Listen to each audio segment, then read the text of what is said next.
Looking back at your childhood, do you ever remember seeing a TV show or a movie where there was some crazy superhero with powers or a weird science experiment that gone wrong? Well, one of these was cloning. Often depicted as an impossible science experiment, it is actually now a reality. Let's take a look at the past, present, and future of cloning. Cloning first began in 1891 with scientist Hans Adolf Drich. He was a biologist and a philosopher, and then went on to study psychoanalysis. He performed an important experiment that actually started the whole cloning debate. He discovered that if you separate a sea urchin at the two-cell stage, pretty much what would happen was they then separated and grew up to become two completely organisms. He demonstrated this by having them in a jar, shook them, and then that's how they separated and actually did become two new organisms, showing how cloning was actually a possibility. In 1952, Robert Briggs and Thomas King transferred the nucleus from a tadpole to an enucleated, or an egg without the nucleus, to a frog. The result was a tadpole, showing how we can now transfer DNA. This now means for the future that we can actually alter DNA or have certain traits come from DNA and put them into new animals and actually breed something brand new. We now can try to clone mammals. Scientist Derek Bromhall from Oxford University, and he's a professor. He transferred a rabbit embryo into a rabbit cell, and then a rabbit was born. This was actually a really big success because instead of doing something as simple as amphibians, we now have mammals, which is getting a step closer to what we are and animals related to us. Now here comes Dolly the sheep. Dolly the sheep was a part of several science experiments to try to get a new form of livestock. That's the word I'm looking for, at the Roslin Institute. Dolly the sheep was a very big success, and whenever she was revealed in the 1990s, she was a very big controversy as to what would happen next, and then a big debate opened up from there. But she ended up living around 7 years and having six kids, a single pair of twins, and then also a pair of triplets, and died due to a lung condition. Now that we're finished with the past, let's look at the present.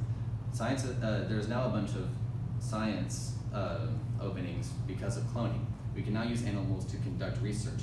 We can now clone animals to breed out all the bad defects and diseases that are in animals, such as rabies.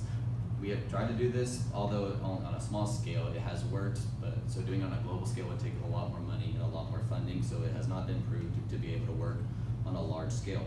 And we can also genetically modify animals and cells and organs to be transplanted into humans. Pretty much saying that if we use DNA from ourselves and put it into animals, their organs can be transferred into us, be more like us, thus saving lives. We can also switch to stem cells. Stem cells have a lot to do with issues concerning baldness, strokes, missing teeth, healing wounds, bone marrow, etc. It can have enormous impact on medical procedures, and scientists are looking at cloning to create stem cells that are identical to humans and possibly even growing entirely new organs. So if you had a kidney transplant, you can then grow a brand new kidney if at all possible. This comes from Why Clone. Now, fertility problems can also be solved with cloning. So parents that have issues with not being able to bear a child, cloning could actually make that possible. It is a very big debate and has not been done, but the possibility is still there because we have done it with other animals like Dolly. This comes from the article Cloning for Infertile Couples. Cloning can be used to clone species. So this brings up the really big question, can dinosaurs walk among us? In theory, they actually can. You will need a very well-preserved source of dinosaur DNA, a closely related animal, and a lot of money. Now, this is very hard to get, but yes, it is possible. It's not very likely at all. But however, in 2009, there was a goat called the Bucardo, and he was actually brought back to life, and he was extinct. The Bucardo, several scientists put together this experiment, and he then lived. And the picture on the right is actually the Bucardo that came back to life, making it the first species to come back to life from extinction, but also the first species to go extinct twice. Cloning, however, can also help endangered species. such as these, the banteng, the mouflon sheep, and coyotes. All of these have been cloned before so that they can not go extinct.